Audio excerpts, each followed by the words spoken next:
विचार रखना कोई गलत बात नहीं है, लेकिन क्या हो जब महत्वाकांक्षा इतनी बढ़ जाए? बहू, ये नौकरी ही करती रहेगी या कुछ घर का काम भी करेगी? जब देखो बस अपने ऑफिस का काम करती रहती हो। मम्मी जी, आप नहीं जानती मैंने यहाँ तक पहुँचने के लिए कितनी मेहनत की है। मेरा हमेशा से सपना था कि मैं खूब पैसे कमाऊं, बड़ी गाड़ी में घूमूं और बड़े बंगले में रहूं। घर का काम तो नौकर करते हैं, जैसे आप। जैसे मैं? क्या जानती है तू मेरे बारे में? मैंने इस घर को अपने पसीने से खड़ा किया है। घर पसीने से नहीं, पैसे से खड़ा होता है मम्मी जी, जो मैं कमा रही हूँ। समझी? लंबी गाड़ी, महंगे फोन और कपड़े, ये सब चाहिए मुझे। लेकिन बहू, अगर तुम नौकरी नहीं भी करोगी ना तो भी तुम्हें ये सब चीज मिल जाएगी। मेरा बेटा सब कुछ तो दे रहा है, कोई कम पैसे तो वो भी नहीं कमाता। उसकी कमाई देखकर ही तो फंसाया था तूने, याद है ना? वरना उसके लिए संस्कारी रिश्तों की कमी नहीं थी। संस्कारी भी फेल है सरकारी वाली के पीछे। मम्मी जी, ये सब तो मैं भी जानती हूँ, लेकिन मैं ये सब अपने कमाए पैसों से चाहती हूँ, ना कि अपने पति के पैसे।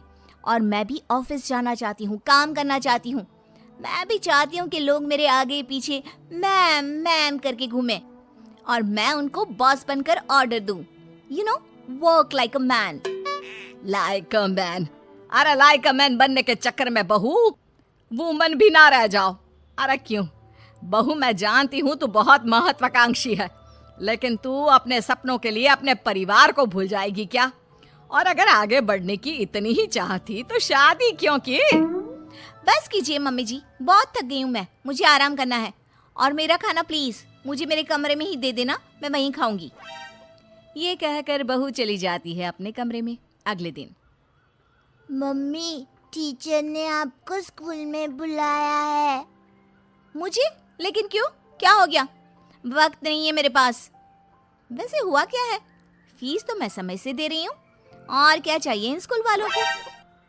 मम्मी, इस बार मेरे एग्जाम्स में नंबर कम आए तो मैम आपसे मिलना चाहती है। नंबर कम आए हैं तो और पैसे ले लें। क्या है ये, वक्त खराब करते रहते हैं। नंबर कम आए हैं? अरे तभी तो मैं तुझे बोलती रहती हूँ पढ़ ले, और तू है कि पूरा दिन बस वीडियो गेम। देख बहू, तेरे ध्यान न देने का नतीजा इसके नंबर कम आने लग गए हैं। मम्मी जी, कोई बात नहीं है, अभी वो बच्चा है और स्कूल टाइम में ऐसा होता रहता है, समझ जाएगा। वैसे भी हम लोग कमाकर इतना पैसा जमा कर देंगे कि ये बैठ कर खाएगा तो भी खत्म नहीं होगा। बहू, अगर तेरे यही तेवर रहे तो मुझे डर है कि कहीं गोलू तुम्हारे हाथ से ना निकल जाए। इसलिए घर पर ना सही बच्चों पर तो थोड़ा ध्यान दो। मम्मी जी, आप फिक्र मत कीजिए, मैं सब संभाल लूंगी। चलिए ऑफिस के लिए निकलती हूँ। हाथ से बच्चा निकले ना निकले, आप मुझे ऑफिस से जरूर निकलवा देंगी। मैं निकलवा दूंगी? अरे तेरी हरकतें, इसे तो कहना ही बेकार है। लगता है अब विक्रम ही इससे बात करेगा। सास बेटे को फोन करके सारी बात बता देती है।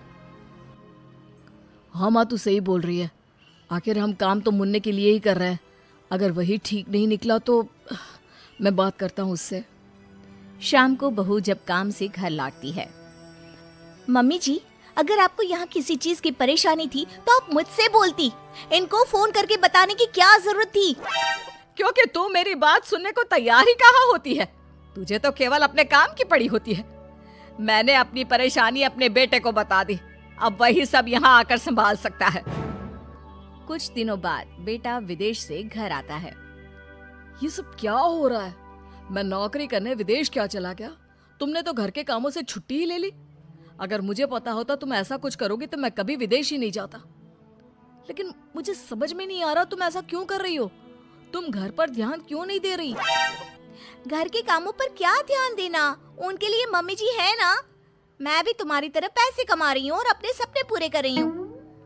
मैं पैसे अपने सपने पूरे करने के लिए नहीं, हम सबके लिए कमाता हूँ, ताकि तुम सब बढ़िया से रहो, तुम्हें किसी चीज की दिक्कत ना हो। और वैसे भी हमें तुम्हारे जॉब करने से कोई प्रॉब्लम नहीं है। प्रॉब्लम ये है कि तुम अपने परिवार के प्रति जिम्मेदारियां पूरी नहीं कर रही हो। पूरी जिम्मेदारी उठाने का ठेका मैंने लिया है क्या? अरे कुछ तुम ही कर लो।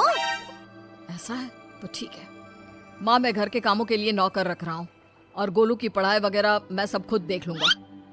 अगले दिन से घर का सारा काम नौकरानी संभाल लेती है और कभी कभी तो वो सास की देखभाल भी करती है। तूने एकदम सही लड़की को काम पर रखा है। कितना काम करती है और शिकायत का एक भी मौका नहीं देती। दिखने में भी कितनी सुंदर है। बेटा सच कहूँ तो बहुएं ऐसी ही होनी चाहिए। माँ वैसे भी ये नौकरानी नहीं है, दरअसल ये मेरे ऑफिस में ही थी, लेकिन जब मैंने इसे अपने घर की प्रॉब्लम बताई तो मेरी मदद करने के लिए राजी हो गई। दूसरों के लिए सोचती भी कितना है।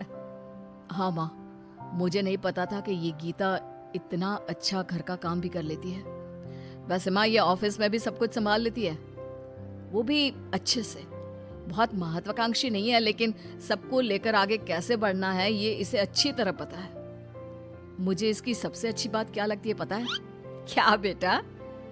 जब मैं घर पर नहीं होता तो ये आपका और गोलू का कितना अच्छा ध्यान रखती है। तभी घर में मेहमान आ जाते हैं। ओहो, ये लोग भी ना धर्मशाला समझकर रोज आ जाते हैं। ये बोलकर वो अंदर चली जाती है। अरे आइए आइए, बेटा जरा चाय पानी लेकर आना। तभी गीता सुंदर सी साड़ी में अच्छे से चाय पानी लाकर टेबल पर रख देती है। हाय रे, आपकी बहू सही रास्ते पर आ गई। नहीं तो हमेशा हवाई बनकर घूमती रहती थी। अरे नहीं नहीं, ये नौकरानी है हम लोगों के यहाँ। बेटे के ऑफिस में ही नौकरी करती है। वो क्या है ना, पैसों की जरूरत पड़ गई थी इसे तो पार्ट टाइम में। लेकिन कितना अच्छे से काम संभाल लिया है आपका। घर भी चमक रहा है और सब कितना अच्छा लग रहा है। तभी बहू आ जाती है। इसी काम का तो उसे पैसा मिलता है, तो उसे करना ही पड़ेगा ना। कितनी अच्छी लड़की है, काश मैं इसकी शादी तुझसे करवा पाती। मुझे एक अच्छी बहू मिल जाती और तुझे एक अच्छी बीवी। मम्मी जी, आप ये क्या बोल रही हैं? मैं तो बस वही बोल रही हूँ जो मेरे मन में आया। कुछ गलत कहा क्या? ये सुनकर बहू उठकर अंदर चली जाती है और सोचने लगती है, आज मम्मी जी ऐसा बोल रही हैं, कल को मम्मी जी ने ऐसा कुछ सच में कर दिया तो मेरा क्या होगा?